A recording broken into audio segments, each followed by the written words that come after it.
Hello, I'm Jane Dutton. These are the headlines. But our aim is just to shut down the university. Nothing is sacrosanct for strikers, not even education. A dramatic spike in rhino poaching. Peanut butter, South African favourite, under siege on our shelves. And superstar Taylor Swift's father's been accused of assault. We'll tell you what happened. But first this, Siya Kolisi and Kirsten Neuschafe are nominees for the 2024 Laureus World Sports Awards.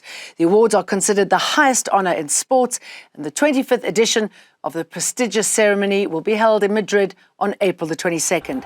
The Springbok World Cup winning team are up for the World Team of the Year award.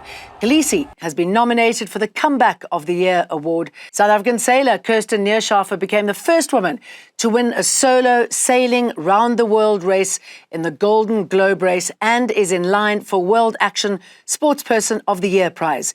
Justice Desk Africa, which uses sport to empower youth in South Africa to understand and defend their human rights, is on the shortlist for the Laureus Sport for Good award. The almost impossible task of protecting a South African treasure, the rhino.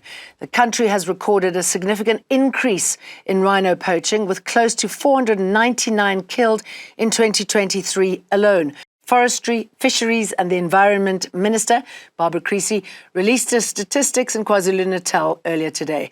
More than 300 of the rhinos were killed there. In 2022, 448 rhinos were poached in the country, with 51 more killed in the last year. The department says 78 of those were killed at Kruger National Park, while the rest were poached in private parks and nature reserves. More gruesome details have emerged of a South African alleged serial killer living in Alaska. Brian Smith from the Eastern Cape, convicted of murdering 2 women in Anchorage, is due to be sentenced in July. He moved to Alaska about 5 years prior to his arrest. His crimes were discovered when a memory card surfaced with footage of the 53-year-old torturing and killing one of his victims.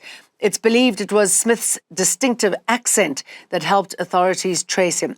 He was found guilty last week on more than a dozen charges. This case goes back to 2019 when Brian Smith was arrested for 2 murders of 2 different women, Veronica Abowchuk and Kathleen Henry.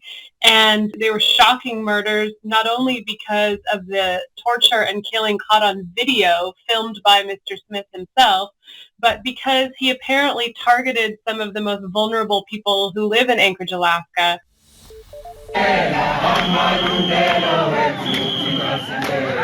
Employees affiliated to Nahawu returned to the University of Pretoria to strike over salary-related issues. Locked out of the institution, the striking workers marched to the Brooklyn police station to open up 2 criminal cases against SAPS members who allegedly injured workers and students yesterday.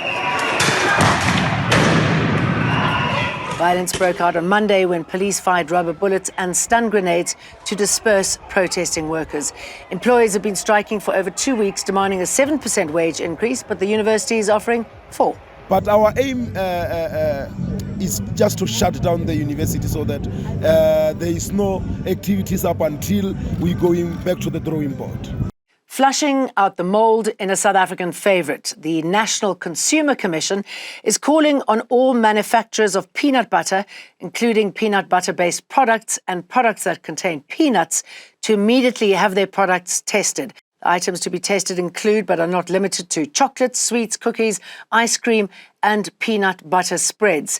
Tests need to be conducted to determine whether the product meets the acceptable levels of aflatoxin, which is a harmful substance produced by certain types of mold. We have already communicated with some suppliers and are now extending this call to other suppliers, including those who produce product containing peanuts.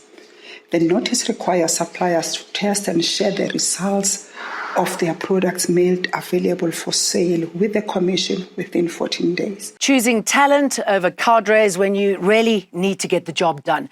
President Cyril Ramaphosa has extended the term of office for SARS Commissioner Edward Kisweta for 2 more years. Taylor Swift's father's dominating the headlines for a change. Scott Swift is facing an assault charge for allegedly punching an Australian photographer. The photographer, Ben McDonald, claimed he was punched by the star's 71-year-old father.